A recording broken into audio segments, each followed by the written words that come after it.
Hello, what you're going to watch is about automotive driveline. Let's define it.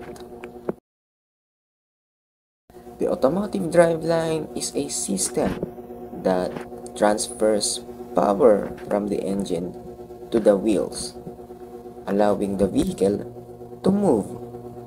It's so simple like that. It is the system that converts the power of the engine by turning the wheels. How does it work? It consists of components like the transmission, drive shaft, differential, and axle, which together control the torque and speed delivered to the wheels. It is said that it is not just turning the wheels, but also manage how to maneuver the mobility of the vehicle. Now, what is it used for? The driveline converts engine power into usable force, manages vehicle direction and speed, and supports the performance of different driving conditions. Without this system, the vehicle will not move at all. So, thanks to the driveline, the power of the engine is converted into power, resulting in the wheels to move. Late 19th century. Early vehicle used simple driveline system, often with chains and primitive gears. The first gasoline-powered car, the Benz patent Motorwagen 1885, had a basic driveline setup. In the early 20th century, with mass production, driveline system became more reliable, featuring rear-wheel drive, transmission, and differentials. In 1930s and 1940s, RWD became dominant and more sophisticated gearbox were developed.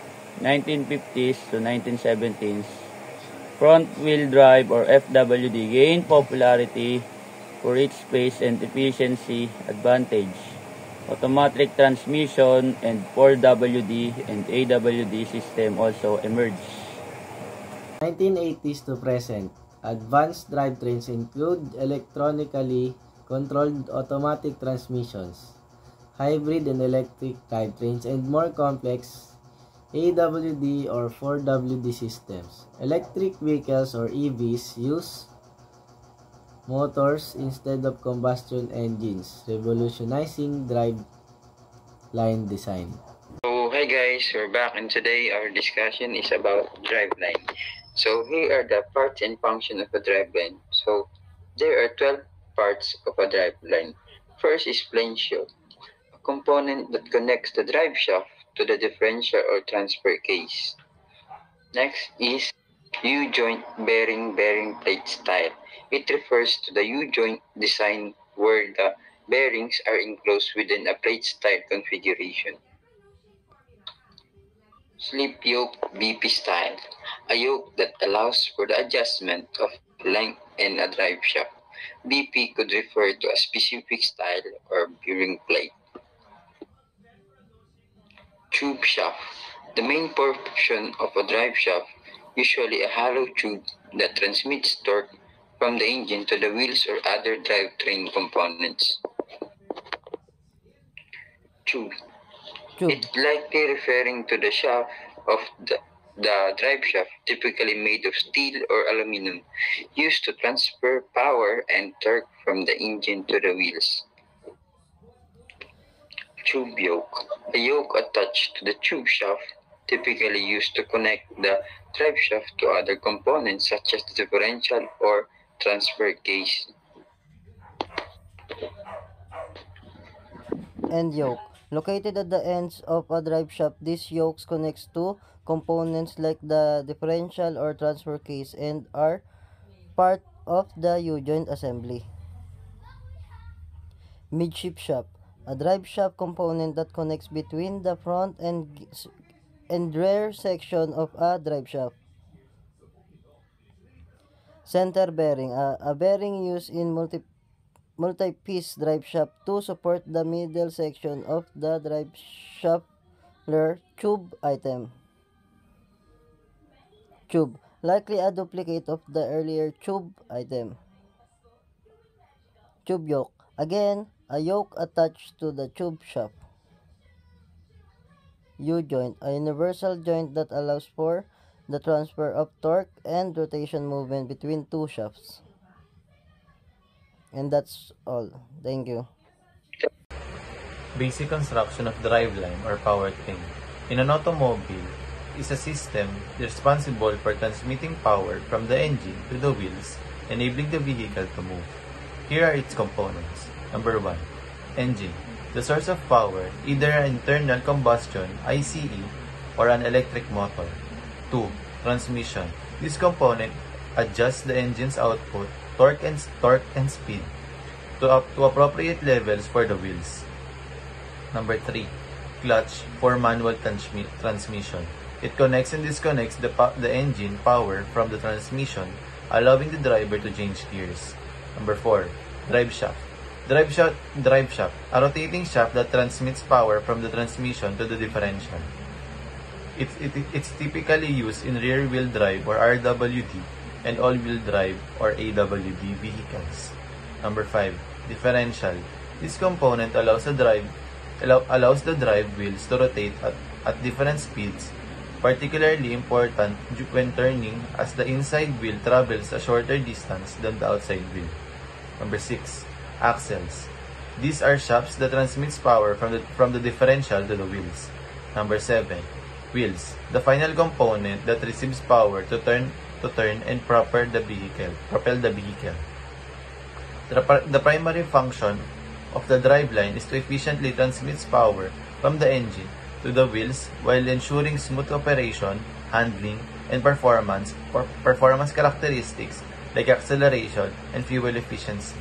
Each component is designed to handle specific forces and operate together seamlessly. That's all. Thank you.